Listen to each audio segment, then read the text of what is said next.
കേരളത്തിലെ ക്രൈസ്തവരിലെ ഒരു പ്രബല വിഭാഗമായ പെന്തക്കോസ്തുകാർ പണം കൊടുത്തും പ്രലോഭിപ്പിച്ചും ഹൈന്ദവ സമുദായത്തിൽ നിന്നും ആളുകളെ പെന്തക്കോസ്ത് സഭകളിലേക്ക് ചേർത്ത് അവരുടെ അംഗസംഖ്യ വർദ്ധിപ്പിക്കുന്നു എന്നുള്ള പ്രസ്താവനകളുമായി SNDP general secretary Vellappally Natesan രംഗത്ത് വന്നിരിക്കുകയാണ്. കേരളത്തിലെ ക്രിസ്ത്യാനികൾ, പ്രത്യേകിച്ച് പെന്തക്കോസ്തുകാർ, ഒരാളെയല്ല ഒരുപാട് ഹിന്ദുക്കളെ കൺവേർട്ട് ചെയ്യുന്നുണ്ട് എന്നും ധാരാളം കുടുംബങ്ങളെ ഇത്തരത്തിൽ മതം മാറ്റിയിട്ടുണ്ട് എന്നും പണം ചെലവഴിച്ചുകൊണ്ടുള്ള സാർവത്രികമായ മതം മാറ്റം നടത്തുന്നത് പെന്തക്കോസ്തുകാരാണെന്നുമായിരുന്നു വെള്ളാപ്പള്ളി നടേശൻ്റെ ആരോപണമുണ്ടായത്. ഇതിനെതിരെ ഇപ്പോൾ പെന്തക്കോസ്ത് സമൂഹത്തിൽ നിന്നും ശക്തമായ പ്രതിഷേധങ്ങൾ ഉയർന്നു വന്നിരിക്കുകയാണ്.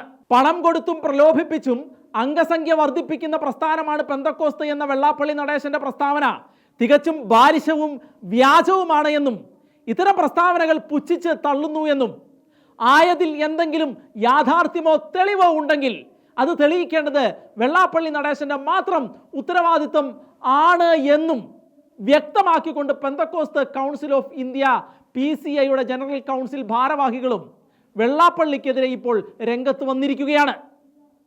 ഉപദേശങ്ങളിലുള്ള വ്യക്തതയും പരിശുദ്ധ ബൈബിളിനോടുള്ള പ്രതിബദ്ധതയും മാത്രം മുറുകെ പിടിച്ചുകൊണ്ട് മുന്നേറുകയും ലോകമെങ്ങും പടർന്ന് പന്തലിക്കുന്ന പെന്തക്കോസ്ത് സമൂഹം ആരെയും മതം മാറ്റുന്നവരല്ല എന്നും പകരം മാനസാന്തരത്തിൻ്റെ കലർപ്പില്ലാത്ത സന്ദേശം ലോകത്തോട് വിളിച്ചു പറയുന്നവരും ജനങ്ങളെ ലഹരിയിലേക്കും മറ്റു ദുരാചാര പ്രവർത്തനങ്ങളിലേക്കും തള്ളിവിടുന്ന മദ്യം, മയക്കുമരുന്നുകൾ എന്നിവയ്ക്കെതിരെ ശബ്ദം മുഴക്കുന്നവരും യേശുക്രിസ്തുവിൻ്റെ സന്ദേശം സധൈര്യം സമൂഹത്തോട് പ്രഘോഷിക്കുന്നവരാണ് എന്നും അത് കേൾക്കുമ്പോൾ വെള്ളാപ്പള്ളി വിറളി പിടിക്കേണ്ടതില്ല എന്നും ഇന്നല്ലെങ്കിൽ നാളെ വെള്ളാപ്പള്ളി നടേശനും മാനസാന്തരപ്പെട്ട് സത്യസുവിശേഷത്തിൻ്റെ ഘോഷണത്തിൽ പങ്കാളി ആകണമെന്നാണ് തങ്ങൾ പ്രാർത്ഥിക്കുന്നത് എന്നും വെള്ളാപ്പള്ളിയുടെ പ്രസ്താവനകൾക്ക് മറുപടിയായി പെന്തക്കോസ്ത് കൗൺസിൽ ഓഫ് ഇന്ത്യയുടെ ജനറൽ കൗൺസിൽ ഭാരവാഹികൾ വ്യക്തമാക്കുകയുണ്ടായി.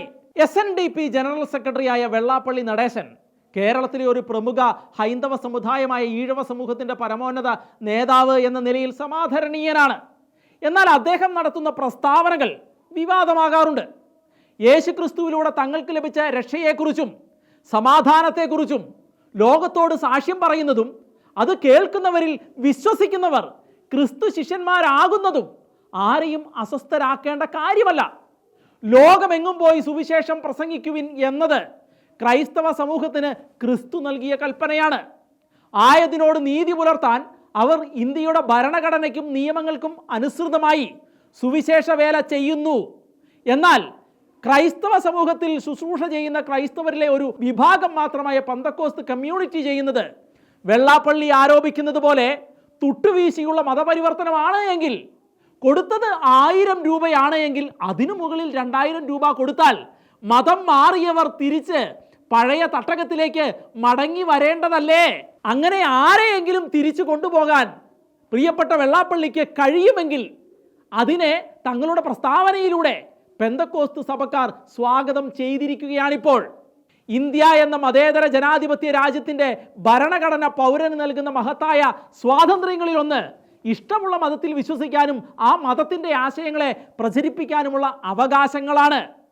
ഒരുപക്ഷെ ക്രിസ്തുവിനെ കുറിച്ചുള്ള പ്രഘോഷണത്തിൽ ആകൃഷ്ടരായി ഹൈന്ദവ സഹോദരങ്ങൾ ക്രിസ്തു മാർഗത്തിലേക്ക് വന്നിട്ടുണ്ടാവാം.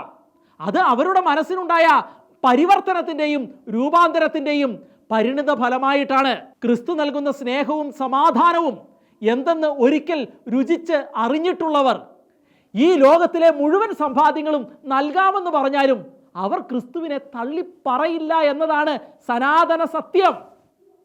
അടിസ്ഥാനമില്ലാത്ത വാക്കുകൾ ഉരുവിട്ട് വിവാദങ്ങൾ സൃഷ്ടിക്കുന്നവർ ഈ കാര്യങ്ങൾ കൃത്യമായി അറിയേണ്ടതാണ്.